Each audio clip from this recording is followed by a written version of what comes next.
আশা করি সকলে খুব ভালো আছো। এটি হলো প্লেলিস্টের দ্বিতীয় ভিডিও। এর আগের ভিডিওতে আমরা দেখেছি পাইথন সফটওয়্যারটি কি করে ইনস্টল করব এবং এর মাধ্যমে আমরা কিভাবে নতুন প্রোগ্রাম ওপেন করব, প্রোগ্রাম এক্সিকিউট করব ইত্যাদি। আগের ভিডিওতেও বলেছিলাম যে এই প্লেলিস্টের সমস্ত ভিডিও ফ্রি নয়। এই প্লেলিস্টের সমস্ত ভিডিও আমার স্টুডেন্টসদের জন্য, যারা আমার কাছে পড়ো, এবং তাদের জন্য যারা এই ভিডিওগুলির জন্য পে করবে। তো শুরু করা যাক। আজকের ভিডিওতে আমরা জানব ভ্যারিয়েবল সম্পর্কে। আমি পাইথন আইডিয়ালি সফটওয়্যারটি ওপেন করে ফেলেছি। এখানে আমরা এখন আছি ইন্টারেক্টিভ মোডে। স্ক্রিপ্ট মোড ওপেন করব। স্ক্রিপ্ট মোডের জন্য ফাইলে যাব, নিউ ফাইল অপশনে যাব, অথবা কিবোর্ড থেকে শর্টকাট কি প্রেস করব Ctrl+N। তা স্ক্রিপ্ট মোড ওপেন হয়ে গিয়েছে। প্রথমে আমি ফাইলটি সেভ করে নিচ্ছি, Ctrl+S সেভ করার জন্য। আগের প্রোগ্রামটি যেখানে রেখেছিলাম অর্থাৎ ডাউনলোডস ফোল্ডারে, ওখানেই সেভ করছি। এখানে ফাইল নেম দিচ্ছি 002 ভ্যারিয়েবল।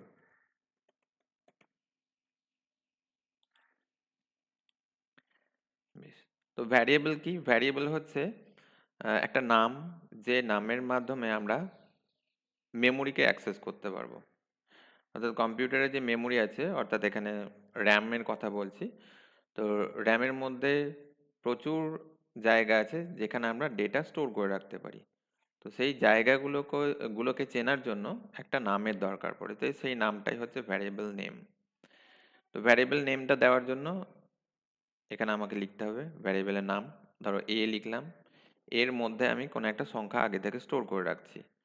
তো যেমন ধরো 10, এটা স্টোর করলাম।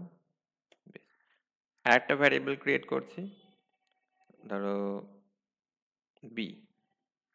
বি এর মধ্যে আমি একটা ভ্যালু স্টোর করছি 1.5। আরেকটা ভ্যারিয়েবল নিলাম সি, এর মধ্যে একটা ভ্যালু স্টোর করছি সৌরভ।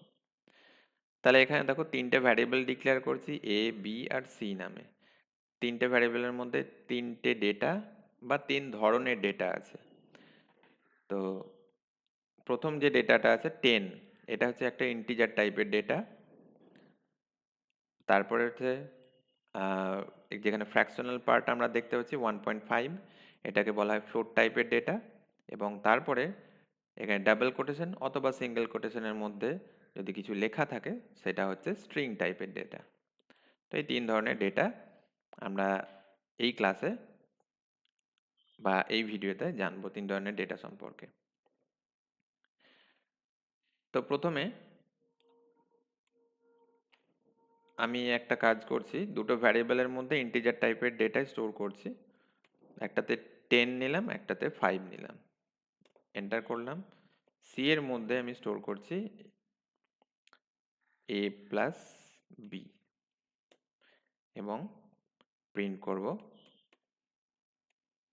সি।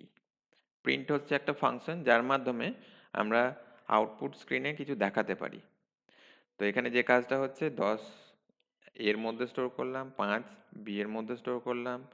এখানে হচ্ছে 10 প্লাস 5 বা এ আর বি এর মধ্যে যে সংখ্যা দুটো স্টোর হয়েছে তাদেরকে অ্যাড করছি। অ্যাড করার পর অ্যাডিশনটা বা রেজাল্টটা সি এর মধ্যে স্টোর করছি। স্টোর হওয়ার পর পরের লাইনে আমি প্রিন্ট করে দিচ্ছি। একবার সেভ করে নেব, Ctrl+S। প্রত্যেকবার কিছু চেঞ্জ করার পর অবশ্যই সেভ করে নেবে। এবং এরপরে আমি রান করব। রান করার জন্য আগের দিন বলেছিলাম যে শর্টকাট কি ইউজ করব। তার রানের শর্টকাট কি হচ্ছে F5। তো কিবোর্ড থেকে প্রেস করব F5। তাহলে রান হলো, দেখো 15 রেজাল্টটা দেখালো। আচ্ছা, এবার একটু ভ্যালুটা চেঞ্জ করা যাক। তো যেমন ধরো এখানে 10 নিয়েছি, 10.5 নিলাম, আর এখানে হয়তো 5.5 নিলাম। বাকি কোথাও চেঞ্জ করছি না।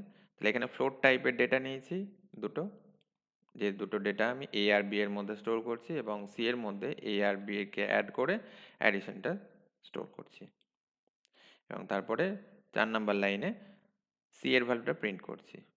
এবার একবার সেভ করে নিই, কন্ট্রোল এস, রান করে দেখে নিই,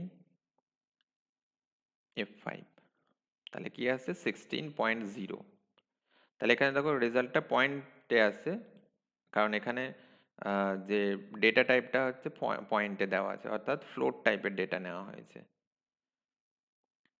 আচ্ছা, এইবার আর একটা কাজ করে দেখি, দুটো স্ট্রিংকে নিচ্ছি।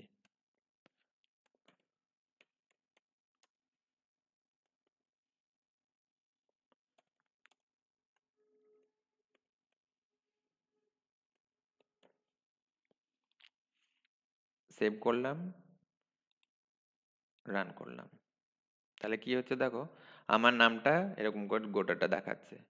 তো এখানে কি হলো, যে প্লাস সিম্বলটা কি কাজ করছে, যে দুটো স্ট্রিং নিয়েছি সেই দুটো স্ট্রিংকে জয়েন করে দিচ্ছে, জয়েন করার পর সেই ভ্যালুটা সি এর মধ্যে স্টোর করছে এবং তারপরে সি কে প্রিন্ট করে দিচ্ছে। তো এইভাবে আমাদের ডেটা টাইপগুলোর ভ্যারিয়েবলের মধ্যে বিভিন্ন রকমের ডেটা স্টোর হচ্ছে এবং সেই স্টোর হওয়া ডেটাগুলোকে নিয়ে আমরা কিছু কাজ করতে পারছি। তো আশা করি বুঝতে পারলে। এই ভিডিওটি এ পর্যন্তই থাকুক, পরবর্তী ভিডিওতে আরও কিছু জিনিস সম্পর্কে জানবো।